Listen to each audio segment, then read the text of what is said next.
گناہوں پہ ہوں شرمندہ، الہی درگزر کر دے۔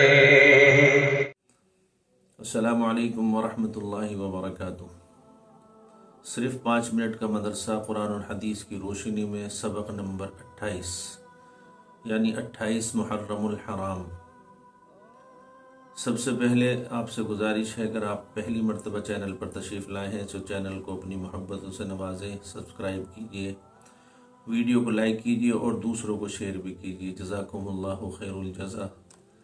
سب سے پہلے سبق شروع کرنے سے پہلے آپ سے روزانہ کی طرح درود پاک کا نذرانہ پیش کرنے کے لیے درخواست کروں گا۔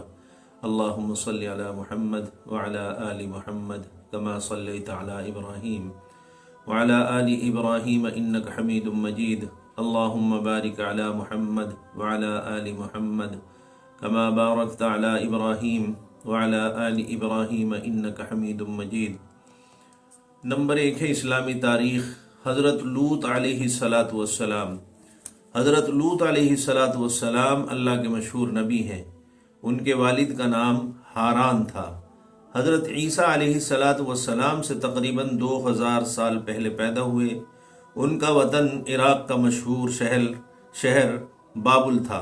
وہ حضرت ابراہیم علیہ السلام کے بھتیجے تھے اور سب سے پہلے ان پر ایمان لانے والے تھے۔ حضرت ابراہیم علیہ السلام نے ہی بچپن سے ان کی تربیت اور پرورش فرمائی۔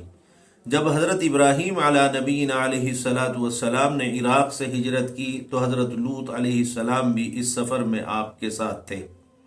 مصر سے واپسی پر حضرت ابراہیم علیہ السلام تو فلسطین میں مقیم ہو گئے، مگر حضرت لوط علیہ السلام ہجرت کر کے اردن یعنی شام چلے گئے۔ اس علاقے میں چند میل کے فاصلے پر سدوم و عامورہ نامی بستیاں آباد تھیں۔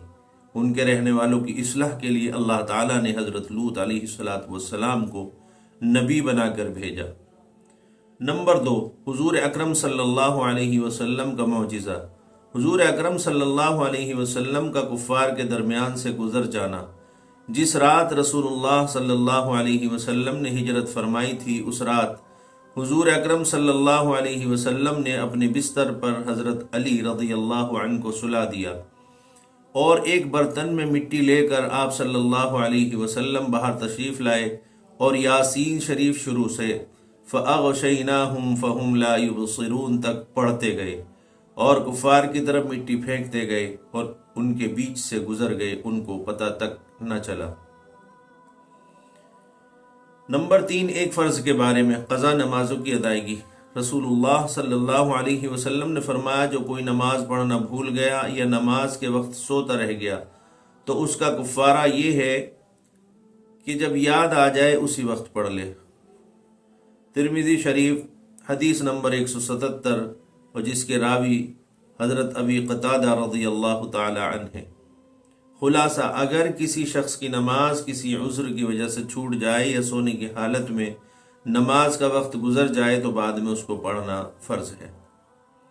نمبر 4، ایک سنت کے بارے میں، قبرستان جانے کی دعا۔ رسول اللہ صلی اللہ علیہ وسلم جب قبرستان میں جاتے تو اس دعا کو پڑھتے، السلام علیکم دار قوم مؤمنین وَإِنَّا إِن شَاءَ اللَّهُ بِكُمْ لاحقون۔ ترجمہ، اے قبرستان میں بسنے والے مومنوں، تم پر سلامتی ہو، ہم بھی انشاءاللہ تم سے آ ملنے والے ہیں۔ یہ ابو داؤد شریف حدیث نمبر 3237 جس کے راوی حضرت ابو ہریرہ رضی اللہ تعالی عنہ ہیں۔ نمبر 5، ایک اہم عمل کی فضیلت، تحیۃ الوضو پر جنت کا انعام۔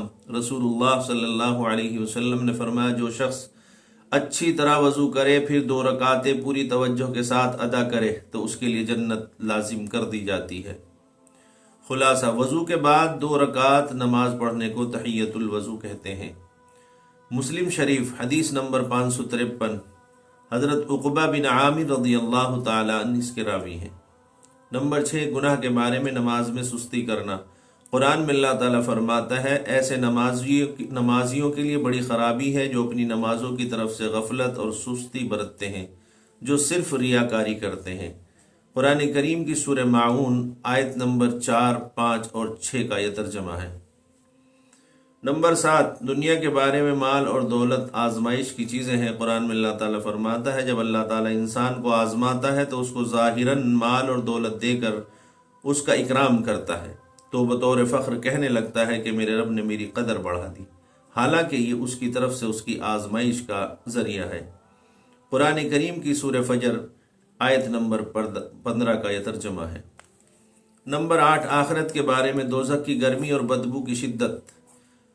نبی کریم صلی اللہ علیہ وسلم نے فرمایا اگر جہنم سے آگ کا ایک ڈول زمین کے درمیان رکھ دیا جائے تو یہ مشرق اور مغرب کے درمیان کی تمام چیزوں کو اپنی بدبو اور سخت گرمی سے دکھی کر دے، اور جہنم کے انگاروں میں ایک شرارہ مشرق میں موجود ہو تو اس کی گرمی مغرب میں رہنے والے کو جا پہنچے گی۔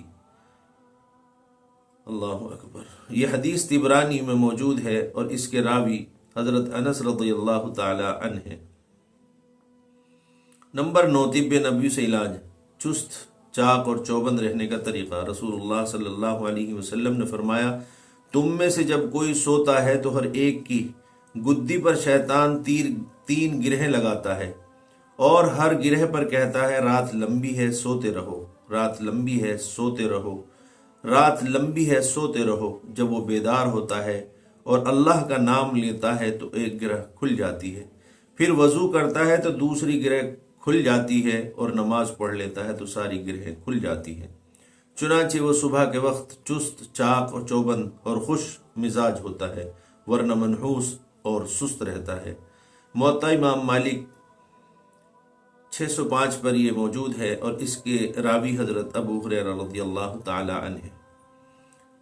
نمبر 10، نبی کریم صلی اللہ علیہ وسلم کی نصیحت۔ رسول اللہ صلی اللہ علیہ وسلم نے فرمایا جب آدمی مجلس میں آئے تو سلام کرے، پھر ختم مجلس سے پہلے اسے اٹھنے کی ضرورت پیش آئے تو سلام کرے پھر اٹھے۔